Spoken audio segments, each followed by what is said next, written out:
रात्री 2:30 वाजता काय गुंड बदमाश काय आमच्या चाळीच्या गेटवरती आले आणि काय शिवीगाळी केले आणि आमच्या गेटवरती बाजूमध्ये दुकान आहे किराण्याची, तिथे त्यांनी दगड मारून काय ट्रे मारून, दुधाची ट्रे होती तिथे त्यांनी मारून शटरला हे केला.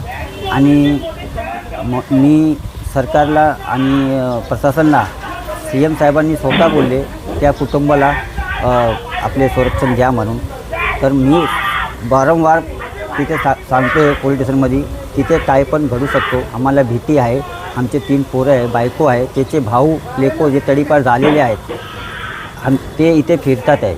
आणि साहेब म्हणतात की आम्ही त्याला साताऱ्याला पाठवलं आहे, तडीपार केलेलं आहे. असा काही नाही आहे. ते इथे आहेत, त्यांच्या नातेवाईककडे लोंगरामध्ये त्यांना बघितलं आहे, चक्की नाक्याला बघितलेलं आहे, त्याचे भाऊ तडीपार झाले ते आहेत, ते कुटुंब आहे इथे. आणि ते गुंडे असे पाठवतात आहे की धमकी द्या त्यांना जाऊन आणि हे करा. आणि असे धमकीला मी भीक घालत नाही आणि मी घाबरत नाही. माझी मागणी हीच आहे की मला प्रोटेक्शन द्या पोलीसची आणि मला पाहिजे इथे. मी वारंवार तिथे कोळसेवाडीमध्ये फोन करतो तर तिथे म्हणतात की 4 बॉडीगार्ड घेऊन जाऊ. अरे मला काही शौक नाही आहे की बॉडीगार्ड घेऊन द्यायला, की मी एवढा मोठा माणूस नाही आहे. माझे घरच्यासाठी मी मागतो सुरक्षा द्या म्हणून. तर का असे हे करतात, माझी विनंती आहे नम्र.